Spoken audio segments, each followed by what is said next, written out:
warahmatullahi wabarakatuh. Selamat pagi semuanya, salam sehat, dan selalu bersemangat ya.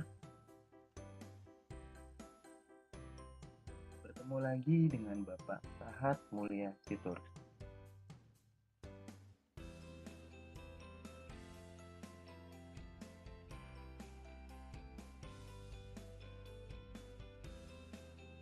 Di kelas 3, semester 2, dengan muatan pembelajaran Bahasa Indonesia. Topik pembelajaran kali ini adalah tentang paragraf, kalimat utama, dan juga ringkasan.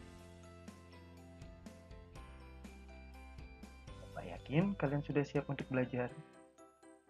Ayo, kita mulai untuk belajar. Paragraf. Paragraf adalah serangkaian kalimat yang saling terhubung untuk membentuk sebuah gagasan atau ide. Paragraf disebut juga sebagai alinea. Bagian-bagian paragraf. Bagian-bagian paragraf terdiri dari 1. Kalimat utama, 2. Kalimat penjelas, 3. Gagasan utama, dan yang keempat adalah gagasan penjelas. Kalimat utama. Kalimat utama adalah kalimat yang mengandung gagasan utama mengenai suatu topik yang sedang dibahas di dalam sebuah paragraf. Kalimat utama menjadi acuan untuk mengembangkan suatu paragraf. Letaknya bisa di awal ataupun di akhir dari paragraf. Ciri-ciri kalimat utama sebagai berikut. 1. Kalimatnya lengkap dan berdiri sendiri. 2. Mengandung permasalahan potensial untuk dirinci atau diuraikan lebih lanjut.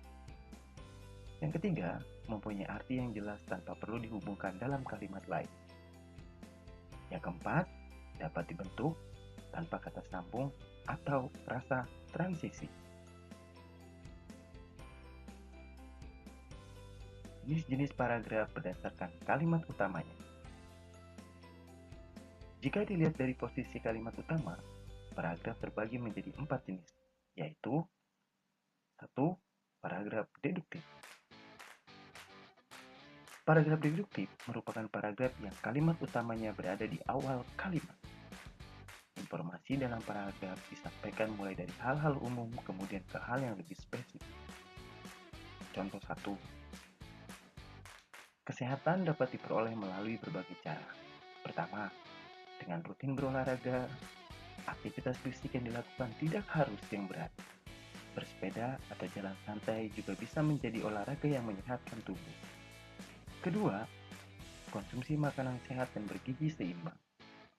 Penuhi nutrisi harian seperti karbohidrat, protein, lemak, dan vitamin.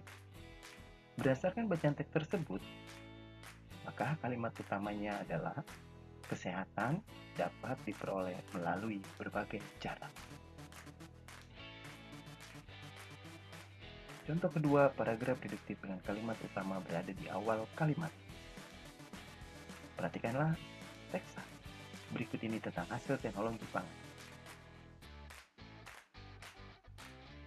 Kalimat pertama disebut paragraf pertama. Bagian yang kedua disebut dengan paragraf kedua. Bagian yang ketiga disebut dengan paragraf ketiga. Kata yang berada di awal kalimat merupakan kalimat utama. Tandai dengan tanda merah, setiap paragraf merupakan kalimat utama, dan begitu pun dengan kata di awal kalimat paragraf ketiga merupakan kalimat utama. Yang kedua adalah paragraf induktif. Paragraf induktif letak kalimat pokoknya berada di akhir paragraf. Informasi dalam paragraf ini disampaikan dari hal yang bersifat khusus, kemudian menuju hal yang lebih umum. Contohnya dapat kalian lihat pada tampilan layar berikut ini.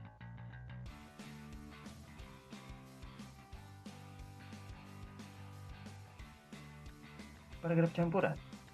Paragraf campuran merupakan perpaduan antara paragraf deduktif dan induktif. Sehingga kalimat utama dalam paragraf ini ada dua macam, yaitu di awal dan di akhir paragraf. Polanya dimulai dari pembahasan ke hal umum lalu khusus, kemudian kembali lagi ke hal umum. Contohnya dapat kalian lihat pada tampilan layar berikut ini.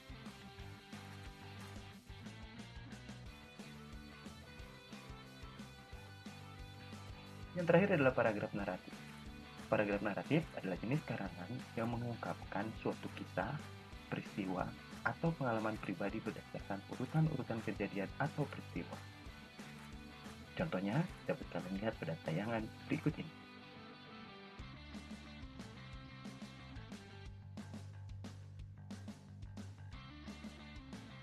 Sekarang kita akan masuk ke pokok bahasan ringkasan.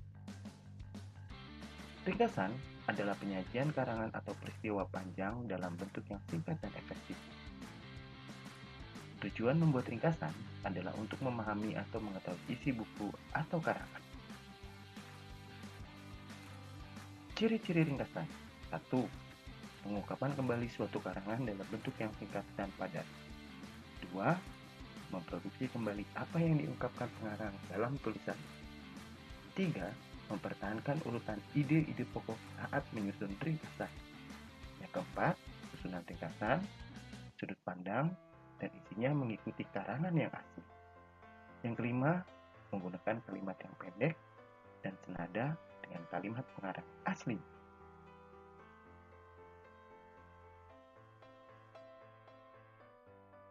Cara membuat ringkasan. Beberapa langkah untuk membuat ringkasan yang baik dan teratur adalah sebagai berikut.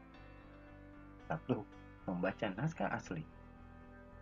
Sebelum menulis ringkasan, diharapkan kita membaca seluruh isi naskah asli secara berulang-ulang untuk mengetahui maksud dan sudut pandang pengarang. Yang kedua adalah mencatat gagasan atau kalimat utama.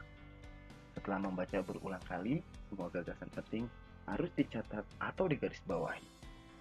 Dan yang ketiga, menyusun ringkasan berdasarkan gagasan-gagasan atau kalimat utamanya.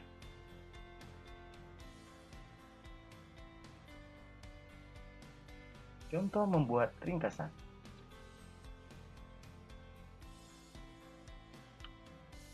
Pada teks hasil teknologi pangan di paragraf pertama dan paragraf kedua serta paragraf ketiga, kita akan menemukan kalimat utama.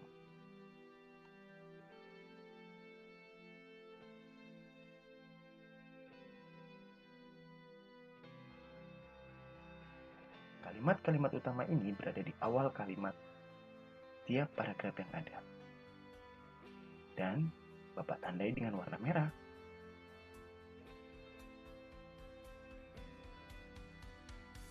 Pada paragraf pertama dinyatakan bahwa manusia butuh makan terus-menerus. Pada paragraf kedua, kalimat utamanya menyatakan agar makanan selalu tersedia, manusia mulai menggunakan teknologi pangan. Pada paragraf ketiga, kalimat utamanya adalah teknologi pangan penting untuk menghasilkan jenis makanan baru.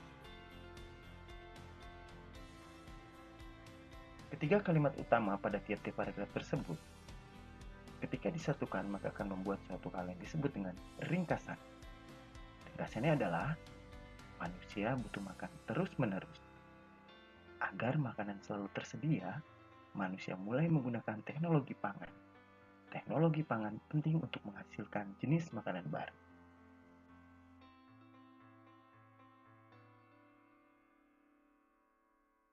Jadi, ringkasan dari teks bacaan teknologi pangan adalah manusia butuh makan terus-menerus.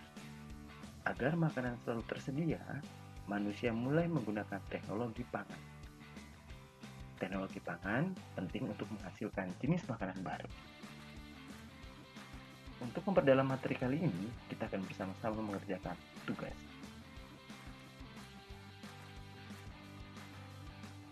Perhatikanlah teks bacaan di bawah ini tentang pengolahan singkong. Lalu, tentukanlah kalimat utama dari setiap paragraf yang ada. Setelah itu, kalian dapat membuat ringkasan dari teks bacaan tersebut. Bapak yakin semua sudah bisa. Kirimkan foto hasil pengerjaan tugasmu melalui WhatsApp grup kelas kita ya. Bapak nantikan. Selamat belajar dan tetap semangat.